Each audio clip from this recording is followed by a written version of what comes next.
Oh, hello there. How you doing? My name is Brian Carpenter. I am the original Geekback's older brother, or one of his older brothers. I understand today is a very special day.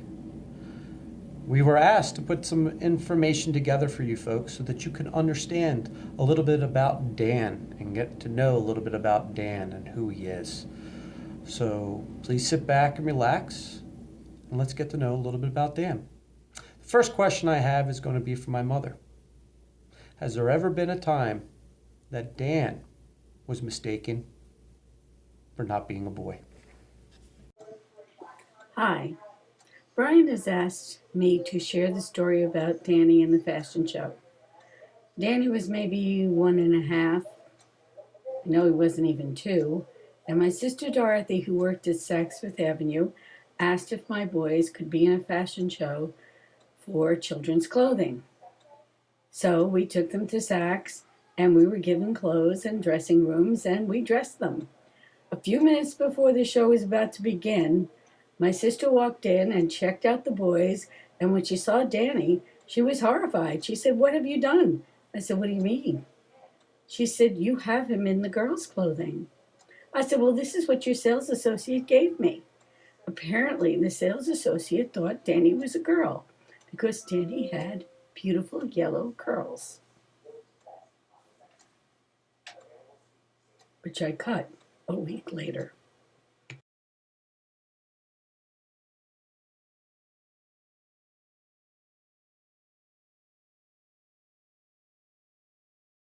That's enlightening, isn't it? What about his TV shows, Mom? What did he used to watch when he was a younger boy? Brian asked me to talk about Danny's favorite TV shows. When he was very young, it was Mr. Rogers, and then he moved over to the Smurfs. And all he wanted to be for Halloween was a Smurf. But since I couldn't make a Smurf costume, he was a ghoul.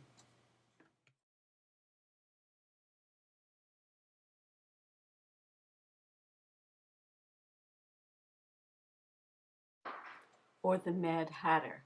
Actually, that one I photoshopped.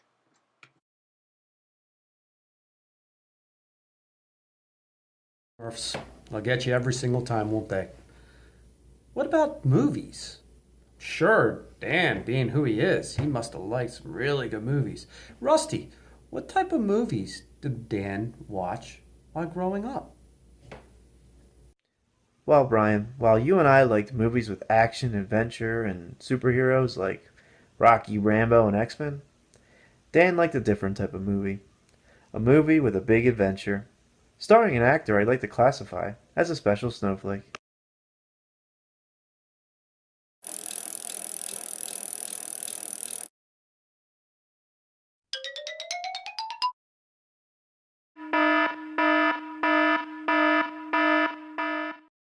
Oh, what an icon that was, huh, folks?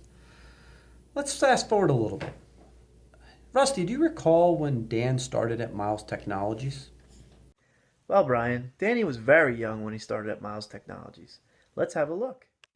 Can Mom technology? Can we fix your computer or can we build you a new deck? Cute kid. Danny was 15 years old when he started working for Chris. The school bus would drop Danny and his Pee-wee lunchbox off at Chris's house to start work right after school.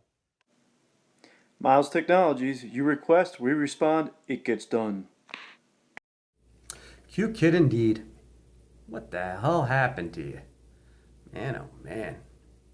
I'd like to note, as you probably have recalled in a few of those videos, it wasn't the name Dan. His real name is actually Danny. Dan actually changed it to Dan on his own, but his family members know him as Danny. So feel free, passing through the hallways or meeting with Dan, to make sure and call him Danny. But on behalf of our entire family, we like to wish Dan a congratulations of 20 years service at Miles Technologies. Sounds like you really did find a home over there, and that's very hard for people to find, a place they really enjoy working with, the culture of people that they work with. Congratulations, Dan. We all love you. 20 more years. Hi, Dan. I have just one more story. This is a story about when you were in 7th grade, and the English teacher gave everybody a composition to write. They had to write about their heroes. Most of the kids wrote about sports figures, well-known celebrities, or maybe even a parent. But one student wrote about another student.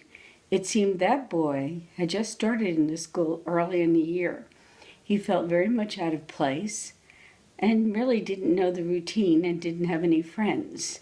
When snack time came around, which was in the middle of the morning, he didn't know what to do because he noticed all the boys gathered around one boy's desk, and they all shared snacks and conversation. But he stayed in his seat because he was too shy to join them. But then he noticed there was a commotion because the boy in the center got up, walked over to him, extended his arm, and said, "Hi, I'm Dan. Come join us. I saved you a seat." I know this is embarrassing for you to know this, Danny, but your English teacher had me read the composition. We're very proud of you.